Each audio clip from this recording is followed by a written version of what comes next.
mas nós queremos dar a devida estatura para ele. Até, sem citar país aqui, para não criarmos problemas, já que eu sou o presidente eleito, né? Teve país que burlava a questão de fazer comércio, outros, né? Sem respeitar as cláusulas do Mercosul. E o Brasil, como o PT estava governando, dava-se liberdade total.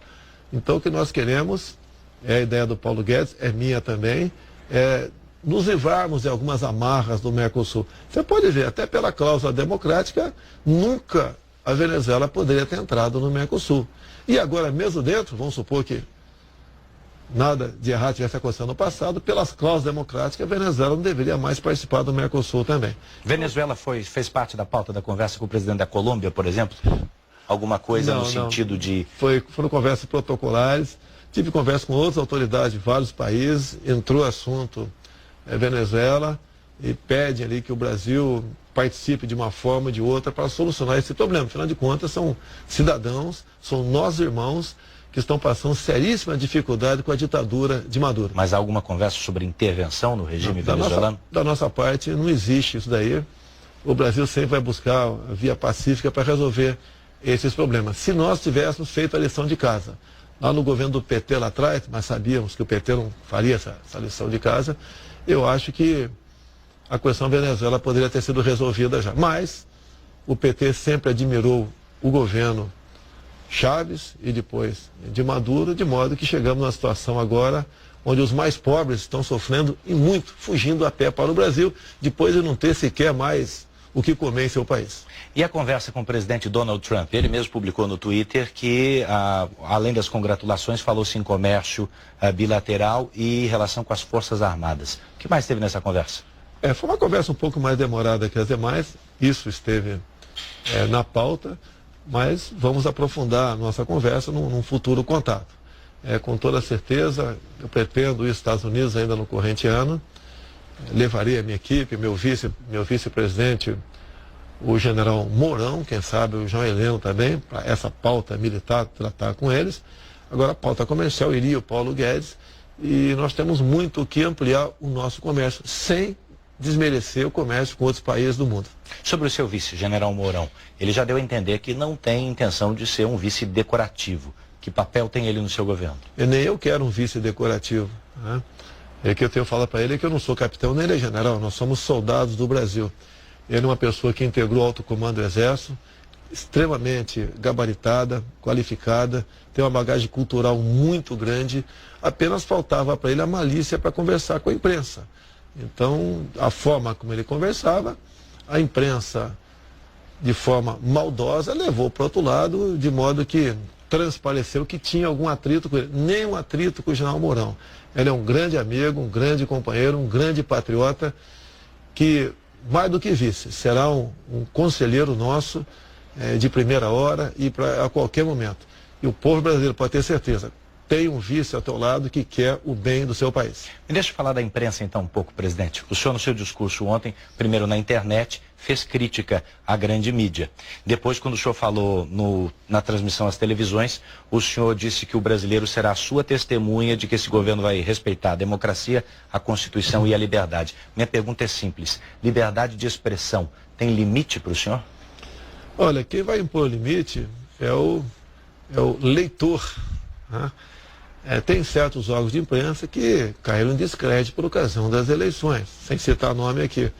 Por si só estão perdendo assinantes, ou perdem telespectadores. Então, quem vai limitar isso vai ser realmente o cidadão na ponta da linha. E foi dado um grande recado para essas mídias que ousaram tomar partido político. Então o controle para o senhor é o controle remoto? O controle remoto, nada mais além disso.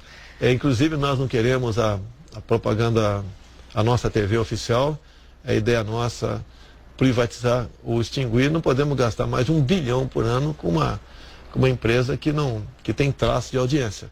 Nós preferimos confiar na mídia tradicional quando o governo quiser fazer os seus anúncios que tem que fazer porque tem certos programas que nós só podemos atingir com o apoio da grande mídia. Presidente, o que o senhor espera encontrar no Palácio do Planalto? O senhor já disse que a transição já começou oficialmente, provavelmente semana que vem. Quem publica em Diário Oficial é o presidente Temer. Mas os dados que já estão chegando, da administração direta, logo chega da indireta também, lhe dão que tipo de sinais? Alguns dados são estarrecedores, né? Quantidade de funcionários de algumas estatais, certas despesas, certas estatais que são deficitárias, serve apenas como cabide de emprego. Nós não vamos fazer nenhuma maldade com o servidor público e nem vamos simplesmente desfazer desse nosso capital sem muita responsabilidade. Eu tenho certeza que todos do mercado e até do povo ficará satisfeito positivamente da forma como trataremos essas questões inerentes ao governo federal.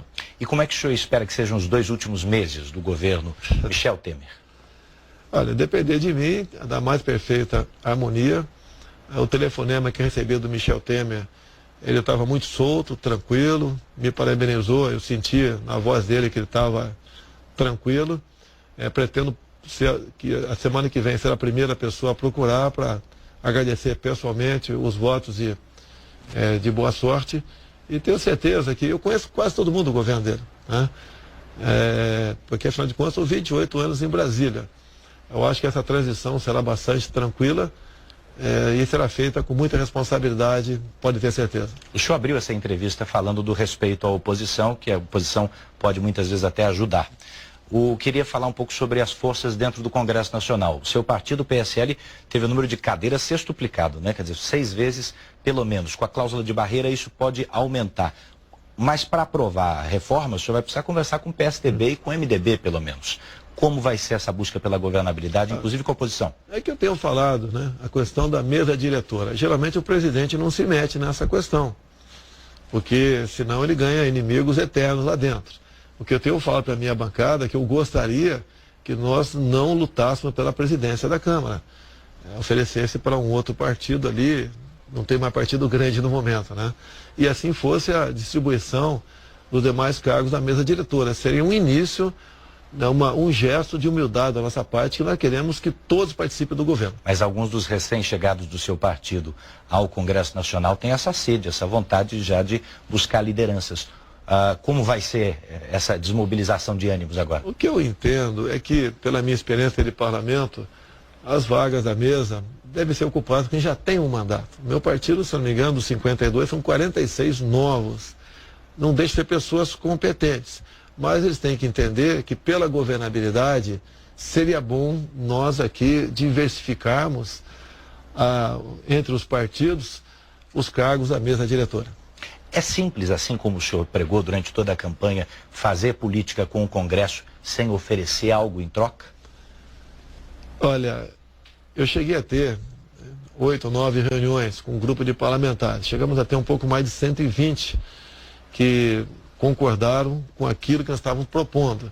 Porque eu viajei o Brasil todo e comecei a levantar os problemas regionais, estaduais, os problemas de bancadas e como resolvê-los sem dinheiro. Isso tudo era colocado na mesa nessas reuniões e 95% dos parlamentares concordaram com todas aquelas propostas, apenas 5% não concordava. E assim sendo, a gente pretende botar um pacotão de medidas que vai atender o agronegócio, a agricultura familiar, vai atender a segurança jurídica que o homem do campo precisa, atende a questão da segurança pública para que nós possamos exercer de fato o legítimo direito à defesa, atende as Forças Armadas, quando se fala em retaguarda jurídica, atende os nossos policiais civis, militares, federais.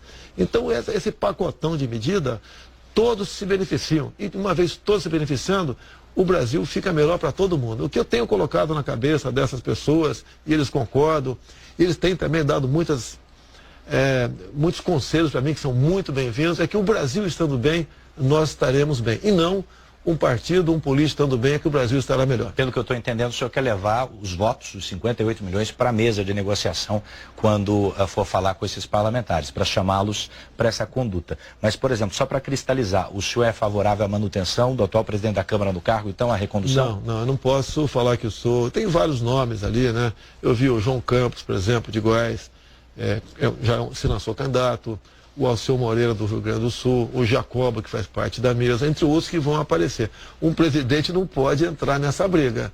O que eu tenho dito ao meu partido que gostaria que houvesse uma compreensão, não. O PSL ocupasse uma função na mesa, não a função de presidente da mesa. Isso eu falei que eu gostaria, então o tempo verbal não é afirmativo aqui, para que nós possamos realmente ter mais gente responsável pelo futuro, pela condução das propostas que queremos aprovar no parlamento. Eu vi que o senhor respondeu a mensagem que recebeu do candidato derrotado Fernando Haddad. Em relação aos outros postulantes à presidência, o senhor pretende procurar também Ciro, Marina, Alckmin? Eu converso com eles, né? Apesar da campanha de um e de outro ser bastante agressiva, e não foi agressiva de forma construtiva, né? Foi para tentar a minha desconstrução. Eu relevo isso tudo e estou pronto a conversar com qualquer um deles. O presidencialismo de coalizão, como é chamado, ele parece ter se transformado, e a gente falava disso agora, no presidencialismo de cooptação ou de corrupção. O senhor acredita que a lua de mel, que dizem que sua com o Congresso será mais curta, será suficiente para dar o tom dessa conversa? Olha, eu tenho 28 anos de parlamento, me dou bem com 95% dos parlamentares. Eles acreditam em mim.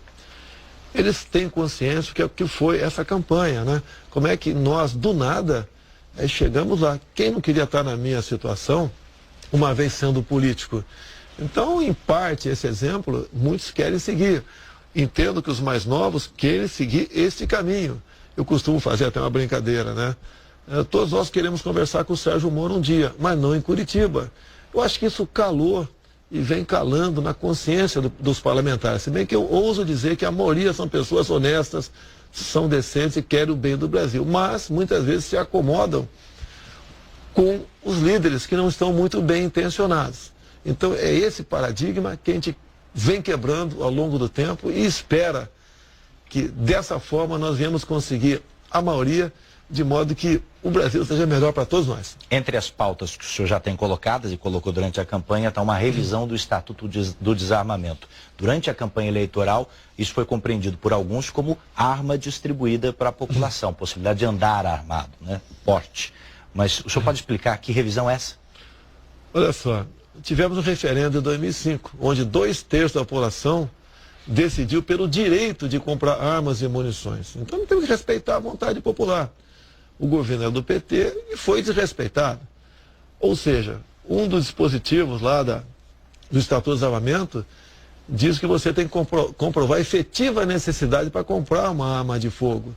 E quem decide isso aí é a Polícia Federal, que é orientada pelo Ministério da Justiça e até mesmo pelo próprio Presidente da República. Esse poder subjetivo do delegado da Polícia Federal nessa hora vai diminuir, senhor? Não, do senhor?